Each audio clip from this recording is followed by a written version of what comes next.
दोस्तों, यह कहानी एक साधक की है जिसने एक डाकनी को सिद्ध किया था और इस दौरान उसके जीवन में जो जो घटनाएं घटी उन्हें जानने के लिए आपको इस कहानी को अंत तक सुनना होगा।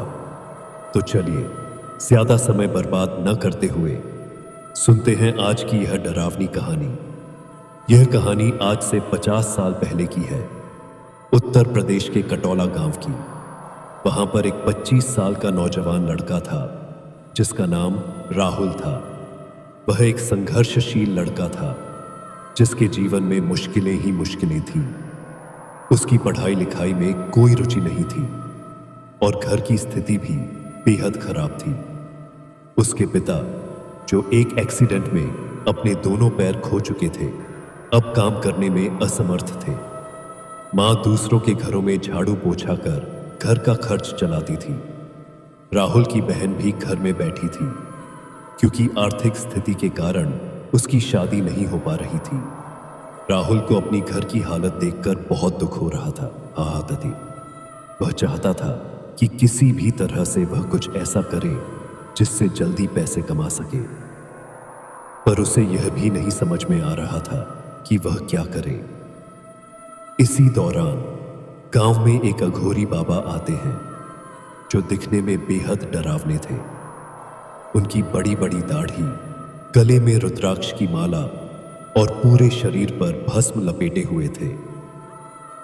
राहुल ने जब देखा कि गांव के लोग इस अघोरी बाबा को घेर कर अपनी समस्याएं बता रहे हैं और वह बाबा सबकी मदद कर रहे हैं, तो उसकी आंखों में एक चमक आ गई। राहुल ने देखा कि बाबा लोगों की परेशानियों का हल बताते हुए एक एक कर सबका भविष्य भी बता रहे थे। राहुल का दिल उस वक्त तेजी से धड़कने लगा क्योंकि वह जानता था कि ऐसी शक्तियां किसी के पास होती हैं तो वे जरूर एक अलग ही दुनिया में रहते होंगे। उसका मन अब उस शक्ति को पाने के लिए बेचैन हो उठा था। एक दिन जब राहुल अपने पिता से सुनता है कि बाबा से अपनी समस्या पूछो, तो उसकी नजरें झुक जाती हैं, लेकिन उसे इतना साहस नहीं था कि वह अपने परिवार को बता सके कि उसका मन कितना विचलित हो चुका है। फिर वह रात के अंधेरे में बाबा का पीछा करने लगा। हर दिन उनका ध्यान से पीछा करता, उनके चमत्कारों को देखता और उन्हें समझने की कोशिश करता। धीरे धीरे उसका मन उस शक्ति को प्राप्त करने के लिए और भी बेचैन हो गया। उसके अंदर एक गहरी लालसा थी जिसे वह अब नियंत्रित नहीं कर पा रहा था। और फिर एक दिन उसने फैसला किया कि वह बाबा से अपनी इच्छा जरूर बताएगा, चाहे जो हो।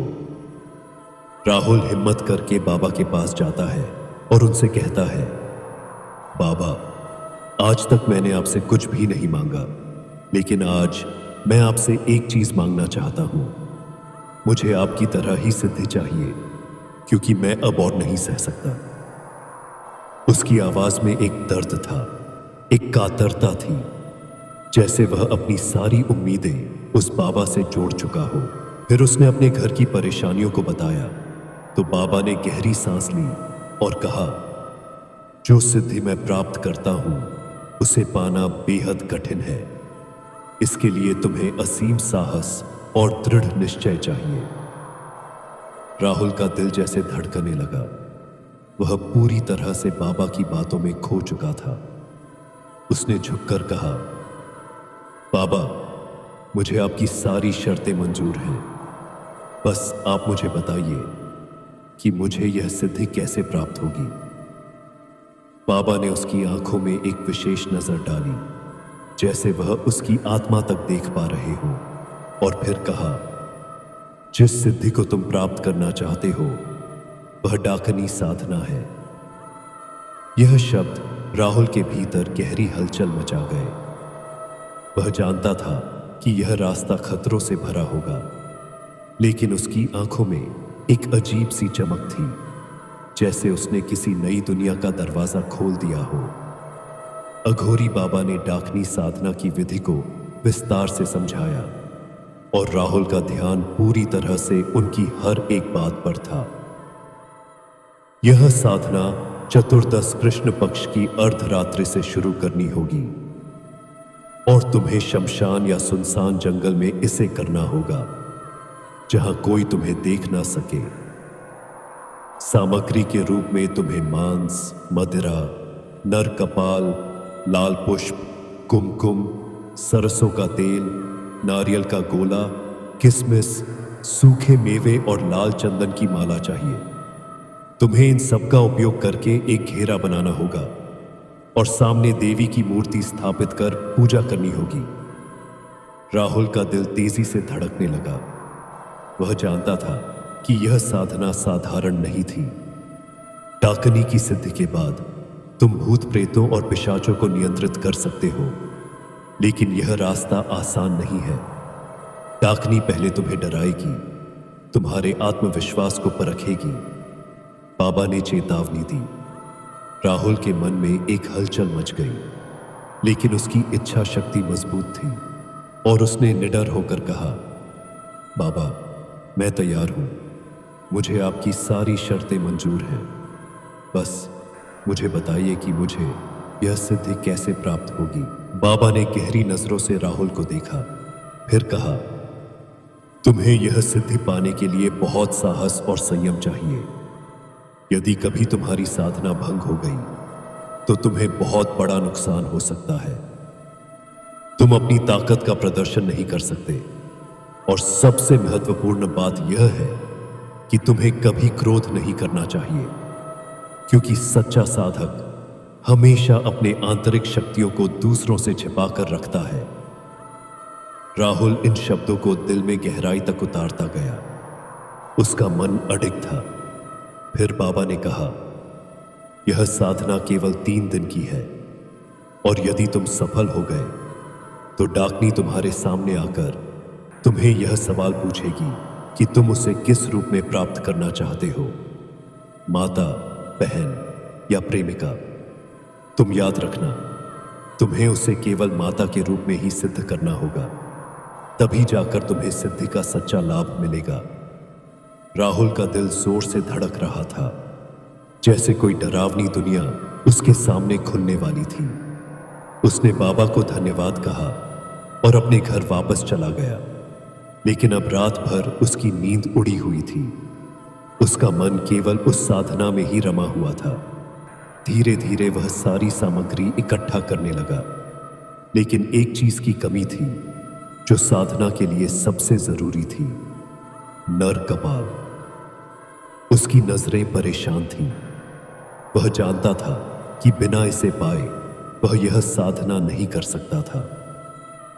वह 1 हफ्ते तक नर कपाल की तलाश में भटकता रहा, लेकिन निराश होकर वह फिर से बाबा के पास गया और अपनी समस्या बताई। बाबा ने उसे एक और रास्ता बताया। यदि तुम्हें नर कपाल नहीं मिल रहा है तो तुम किसी बंदर की खोपड़ी का उपयोग कर सकते हो, लेकिन ध्यान रखना, उसे शमशान के दक्षिण दिशा में जाकर जागृत करना होगा, तभी तुम्हें सफलता मिलेगी। राहुल ने राहत की सांस ली और उसकी उम्मीदों को पंख मिले।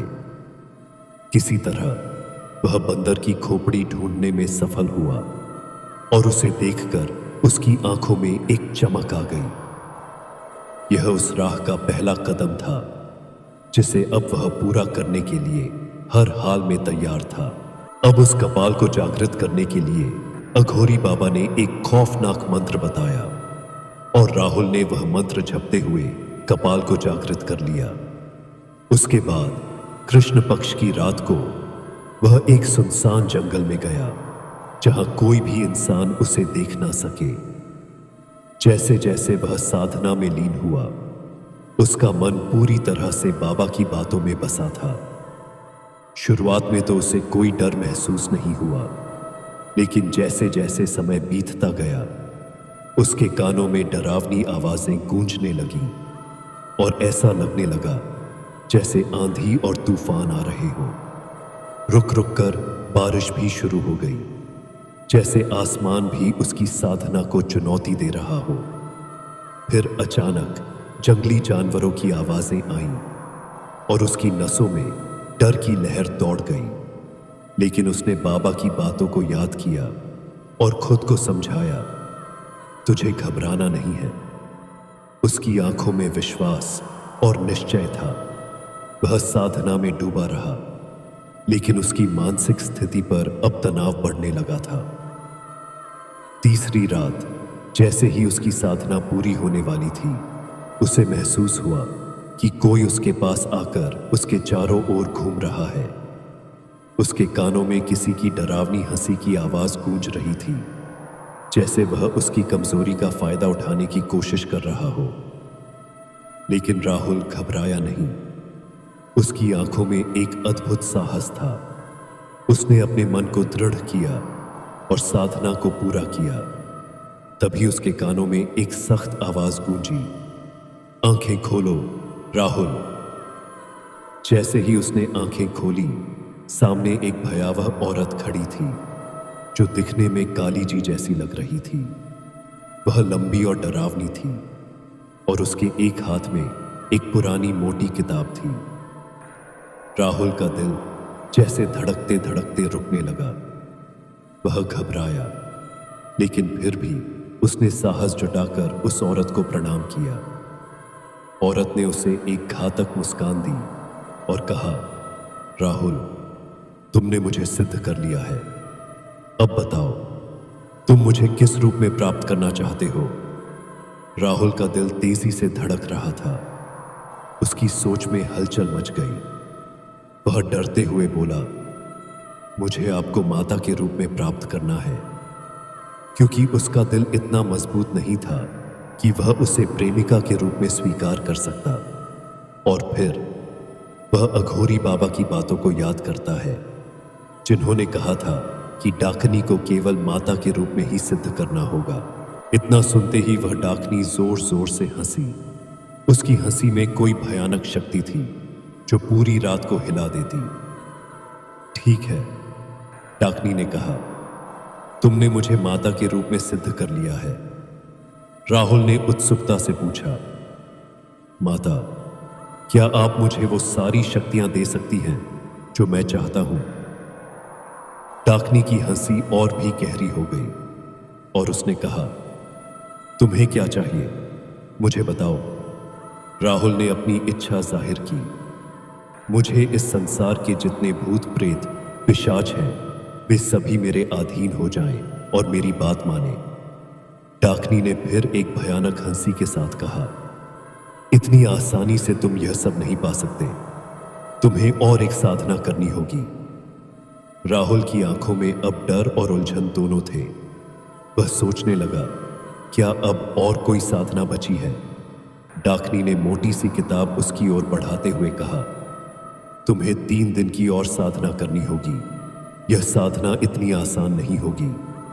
तुम्हें मेरा मंत्र जाप तो करना ही होगा। साथ ही इस किताब में जितने भी मंत्र हैं, उन्हें एक साथ पढ़ना होगा। राहुल के चेहरे पर चिंता की लकीरें गहरी हो गई। डाकनी ने चेतावनी दी, यह किताब पढ़ते समय तुम्हें आभास होगा कि तुम्हारे चारों ओर इन अंधेरे शक्तियों का साया है, लेकिन तुम घबराना मत, इन्हें नजरअंदाज करना। राहुल की स्थिति और भी खराब हो गई और वह परेशान होकर बोला, माता, यह कैसे संभव है? एक साथ इतने काम कैसे करूंगा? डाकनी ने एक लहराती मुस्कान के साथ कहा, ठीक है, मैं तुम्हें एक शक्ति देती हूं, जिससे तुम आंख बंद करके भी मंत्र पढ़ सकोगे और साथ ही किताब को भी पढ़ सकोगे। राहुल की उम्मीदें थोड़ी जागी, लेकिन डाकनी का अगला कदम उसे चौंका देने वाला था। डाकनी ने अपनी शक्ति से एक खूबसूरत कन्या को प्रकट किया और कहा, तुम्हें अपनी साधना के दौरान पूरी तरह से निर्वस्त्र होना होगा और यह कन्या तुम्हें तब परेशान करेगी जब तुम साधना में लीन होगे। वह तुम्हारे भीतर संभोग की इच्छा जागृत करेगी और अगर तुम साधना से भटके या तुम्हारे मन में भी संभोग की थोड़ी सी भी इच्छा आई, तो यह कन्या तुम्हें जान से मार डालेगी। इतना सुनकर राहुल और भी ज्यादा घबराता है। उसका दिल जैसे धड़कते धड़कते थम गया हो। और वह बेतहाशा कहता है, माता, यह कैसे संभव है? लेकिन वह डाकनी बिना एक शब्द कहे चुपचाप वहां से गायब हो गई। राहुल के भीतर डर और उलझन की लहरें दौड़ रही थीं, लेकिन अब उसके पास एक ही रास्ता था, वह साधना को पूरा करे। उसकी आंखों के सामने वही खूबसूरत कन्या थी जो एक अप्सरा जैसी लग रही थी, और उसके मन में उठते विचारों को भी वह रोक नहीं पा रहा था। अगर इतनी सुंदर कन्या उसे उकसाए तो क्या वह खुद को रोक पाएगा? वह डरते हुए सोचता है कि अगर उसने ध्यान थोड़ा सा भी भटकाया तो उसकी जान भी जा सकती है। फिर उसने अपनी आंखें बंद की और अपनी साधना में मन लगाने की कोशिश की, लेकिन जैसे ही उसने आंखें बंद की, वह कन्या उसके पास आई और उसके शरीर को इस तरह छूने लगी कि राहुल का दिल दहल गया। उसकी सारी तन्मयता और आत्मनियंत्रण को चुनौती दी जा रही थी, लेकिन उसे अपनी जान की परवाह थी। वह सोचता है, अगर ध्यान भटका तो वह कन्या मेरी जान ले लेगी। इसलिए वह केवल अपनी साधना में डूबा रहा, बिना किसी विकर्षण के। धीरे धीरे 3 दिन बीत गए, और जब उस रात उसकी साधना पूरी होने वाली थी, तब डाकनी फिर से प्रकट हुई। पुत्र, तुमने सफलतापूर्वक सिद्धि प्राप्त कर ली है, डाकनी ने कहा। उसकी आवाज में गर्व था, लेकिन साथ ही एक चेतावनी भी छिपी थी। अब से इस संसार में जितने भी भूत प्रेत और पिशाच हैं, वे सभी तुम्हारे अधीन रहेंगे। लेकिन याद रखना, कुछ ऐसे भी प्रेत हैं जिन्हें तुम्हें खुद अपने से सिद्ध करना होगा। राहुल के मन में शंका और घबराहट थी, लेकिन डाकनी ने अपनी शक्ति से कन्या को उसके पास छोड़ दिया, और यह कन्या अब हमेशा राहुल के साथ रहने वाली थी। यह कन्या कोई साधारण कन्या नहीं है, बल्कि एक शक्ति का रूप है। वह तुम्हारी हर मुसीबत में तुम्हारी मदद करेगी, लेकिन याद रखना, तुम इसे किसी और को नहीं दे सकते। राहुल ने ध्यान से उसकी बातों को सुना, और जैसे ही डाकनी जाने वाली थी, उसने कहा, तुम मुझे सिर्फ एक ही बार अपने जीवन में बुला सकते हो, और उस समय मैं तुम्हारी मदद करूंगी, लेकिन उसके बाद कभी नहीं। डाकनी की बातें अब भी राहुल के मन में गूंज रही थीं। वह अब भी सोच रहा था कि क्या यह सब सही था या नहीं। फिर वह कन्या, जो अब उसकी शक्ति बन चुकी थी, ने कहा, अब मैं तुम्हारे साथ हमेशा रहूंगी, लेकिन इसके लिए तुम्हें मुझसे शादी करनी होगी। जब तुम मुझसे संभोग करोगे, तभी मैं तुम्हारी हर साधना में मदद करूंगी। राहुल ने बिना किसी विरोध के उसे स्वीकार किया और शादी कर ली। वह कन्या ने उसे जीवन की सारी खुशियां दी। किसी भी सख्त फैसले के बावजूद राहुल ने यह नहीं सोचा था कि उसका जीवन इतना बदल जाएगा। अब वह खुश था, अपने घर को महल में बदल चुका था और अपनी बहन की शादी एक अच्छे घर में करा दी थी। वह दिन ब दिन अपने गांव में मशहूर होता जा रहा था, लेकिन उसने कभी घमंड नहीं किया। वह अपने दरवाजे आने वाले हर इंसान की मदद करता। समय बीतता गया, और फिर एक दिन उसके माता पिता की मृत्यु हो गई। राहुल के मन में दुख की गहरी खाई बन गई, लेकिन उसकी सेविका शक्ति ने उसे संजीवनी दी। तुम्हें अपना जीवन पूरा करना है राहुल, यह जीवन की सच्चाई है, इसे स्वीकार कर आगे बढ़ो। उसने उसे साहस दिया। फिर राहुल ने भी सोचा, यह बात तो सही है, लेकिन मैं अपने मन को समझा नहीं पा रहा हूं। उसकी आंखों में उलझन और आंसू थे, क्योंकि वह जानता था कि अब कोई रास्ता नहीं बचा था। तभी सेविका शक्ति ने उसे समझाया और कहा, अब हमें इस महल को छोड़कर हमेशा के लिए शमशान भूमि में रहना चाहिए। यह सुनकर राहुल का दिल एक डर और संकोच से भर गया, लेकिन उसने फिर भी उसकी बात मानी और शमशान में एक छोटी सी कुटिया में रहने लगा। वह सोचता था, क्या मैं सच में इस रास्ते पर चल रहा हूं? क्या यह सही है? अब उसके पास बहुत सारे भूत, प्रेत और पिशाचों की टोली थी जो उसकी हर बात को मानते थे। लेकिन एक दिन उसे एक शक्तिशाली पिशाच को सिद्ध करना था और उसने अपनी यह इच्छा सेविका शक्ति से बताई। सेविका शक्ति ने उसे उस पिशाच को सिद्ध करने की विधि और मंत्र बताया और उसके साथ एक चेतावनी भी दी। याद रखना राहुल, यह साधना उतनी ही खतरनाक है जितनी शक्तिशाली। अगर इस दौरान कोई गलती हुई तो वह पिशाच तुम्हारा जीवन समाप्त कर सकता है। और हां, यह भी ध्यान रखना कि जिस पिशाच को तुम सिद्ध करना चाहते हो वह तुम्हारे बारे में पहले से सब कुछ जानता है। सवाल यह है, क्या तुम उसे परास्त कर सकोगे या वह तुम्हें अपने वश में कर लेगा? राहुल के मन में एक तूफान उठ खड़ा हुआ। वह जानता था कि यह उसका अब तक का सबसे बड़ा और खतरनाक कदम होगा। जैसे ही वह साधना के लिए तैयारी करने लगा, अचानक एक डरावनी आवाज ने उसे चौंका दिया। आवाज ने कहा, राहुल, अगर तुमने यह कदम उठाया तो तुम्हारा अंत निश्चित है। मैं तुम्हारे हर कदम का इंतजार कर रहा हूं। अब राहुल के सामने दो ही रास्ते थे, पीछे हटना या उस अज्ञात शक्ति का सामना करना। आखिरकार उसने तय किया, लेकिन क्या यह फैसला उसे शक्तिशाली बनाएगा या उसकी तबाही का कारण बनेगा? यह जानने के लिए इंतजार कीजिए अगले भाग का। उम्मीद है कि आपको यह कहानी पसंद आई होगी। अगर यह कहानी आपको अच्छी लगी हो तो कृपया कमेंट बॉक्स में अपना विचार जरूर बताएं और चैनल को सब्सक्राइब करना न भूलें।